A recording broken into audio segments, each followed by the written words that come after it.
ವೀಕ್ಷಕರ ದಿನಾಂಕ 24/12/2024 ಚಿತ್ರದುರ್ಗ ಜಿಲ್ಲೆ ಮೊಳಕಾಲ್ಮೂರು ತಾಲೂಕಿನಲ್ಲಿ ತಾಲೂಕು ದಲಿತ ಸಂಘಟನೆಗಳ ಒಕ್ಕೂಟದಿಂದ ಡಾಕ್ಟರ್ ಬಿ.ಆರ್. ಅಂಬೇಡ್ಕರ್ ಅವರ ಬಗ್ಗೆ ಅವಹೇಳನಕಾರಿ ಹೇಳಿಕೆ ನೀಡಿರುವ ಕೇಂದ್ರ ಗೃಹ ಸಚಿವ ಅಮಿತ್ ಶಾ ರವರು ಕೂಡಲೇ ರಾಜೀನಾಮೆ ನೀಡಬೇಕೆಂದು ಆಗ್ರಹಿಸಿ ಪ್ರತಿಭಟಿಸಿದರು.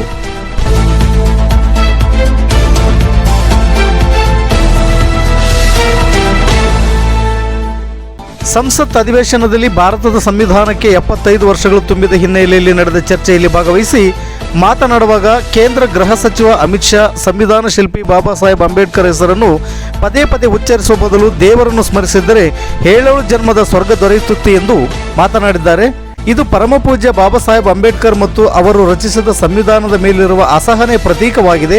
ಸಾವಿರಾರು ವರ್ಷಗಳಿಂದ ಜಾತಿ ಆಧಾರದ ಮೇಲೆ ಈ ದೇಶದ ಬಹುಸಂಖ್ಯಾತರಾದ ಎಸ್ಸಿ, ಎಸ್ಟಿ, ಒಬಿಸಿ ಮತ್ತು ಧಾರ್ಮಿಕ ಅಲ್ಪಸಂಖ್ಯಾತರಿಗೆ ವಿದ್ಯೆ, ಆಸ್ತಿ, ಅಧಿಕಾರಗಳನ್ನು ನಿರಾಕರಿಸಿಕೊಂಡು ಬಂದ ಮನುವಾದಿ ಮೇಲ್ಜಾತಿ ಸೇರಿದ ಅಮಿತ್ ಶಾ ಮತ್ತು ಅವರ ಬಿಜೆಪಿ ಹಾಗೂ RSSನವರಿಗೆ ಸ್ವಾತಂತ್ರ್ಯ ಸಮಾನತೆಯ ಆಶಯಗಳನ್ನು ಎಂದೂ ಕೂಡ ಒಪ್ಪಿಕೊಳ್ಳಲು ಹಾಗೂ ಸಹಿಸಿಕೊಳ್ಳಲು ಆಗುವುದಿಲ್ಲ. ಆ ಕಾರಣಕ್ಕಾಗಿ ಅವಕಾಶ ಸಿಕ್ಕದಾಗಲೆಲ್ಲ ಬಾಬಾ ಸಾಹೇಬ್ ಅಂಬೇಡ್ಕರ್ ಸಂವಿಧಾನ ಮತ್ತು ಮೀಸಲಾತಿಯನ್ನು ಕುರಿತು ಕೇವಲವಾಗಿ ಅವಹೇಳನಕಾರಿಯಾಗಿ ಮಾತನಾಡುವುದು ರೂಢಿಗತವಾಗಿ ಬಂದಿದೆ. ಇಂತಹ ಮನುವಾದಿ ಮತ್ತು ಜಾತಿವಾದಿ ವ್ಯಕ್ತಿಗಳು ಸಂವಿಧಾನದ ಆಧಾರದ ಮೇಲೆ ರಚನೆಯಾಗಿರುವ ಸರ್ಕಾರದಲ್ಲಿ ಮಂತ್ರಿಯಾಗಿ ಮುಂದುವರಿಯಲು ಯಾವುದೇ ನೈತಿಕತೆ ಇಲ್ಲ. ಆದ್ದರಿಂದ ಬಾಬಾ ಸಾಹೇಬ್ ಅಂಬೇಡ್ಕರ್ ಮತ್ತು ಸಂವಿಧಾನ ವಿರೋಧಿ ಮನಸ್ಥಿತಿ ಇರುವ ಕೇಂದ್ರ ಗೃಹ ಸಚಿವ ಅಮಿತ್ ಶಾ ರವರನ್ನು ತಕ್ಷಣ ವಜಾಗೊಳಿಸಬೇಕೆಂದು ಮೊಳಕಾಲ್ಮೂರು ದಲಿತ ಪರ ಸಂಘಟನೆಗಳು ಆಗ್ರಹಿಸುತ್ತವೆ ಎನ್ನುವ ವಿಷಯ ಕುರಿತಾದ ಮನವಿ ಪತ್ರ ಸಲ್ಲಿಸಿದರು.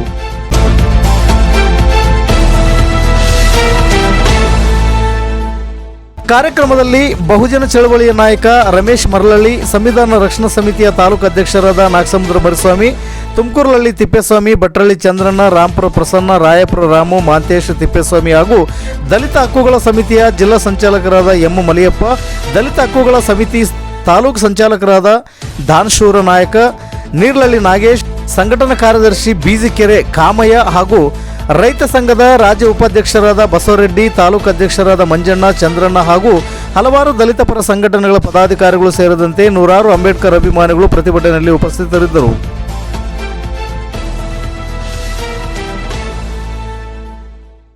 ವರದಿಗಾರರು ಸೋಮಶೇಖರ ಭಟ್ರಳ್ಳಿ. ಇದು ಗರುಡ ನ್ಯೂಸ್. ನಾನು ಮಲ್ಲೇಶ್ ಕಮತೂರು.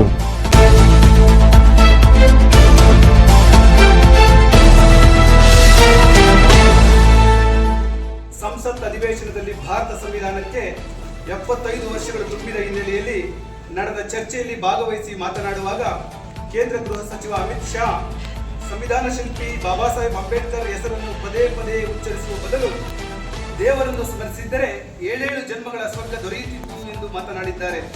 ಇದು ಪರಮಪೂಜ್ಯ ಬಾಬಾ ಸಾಹೇಬ್ ಅಂಬೇಡ್ಕರ್ ಮತ್ತು ಅವರು ರಚಿಸಿದ ಸಂವಿಧಾನದ ಮೇಲಿರುವ ಅಸಹನೆಯ ಪ್ರತೀಕವಾಗಿದೆ.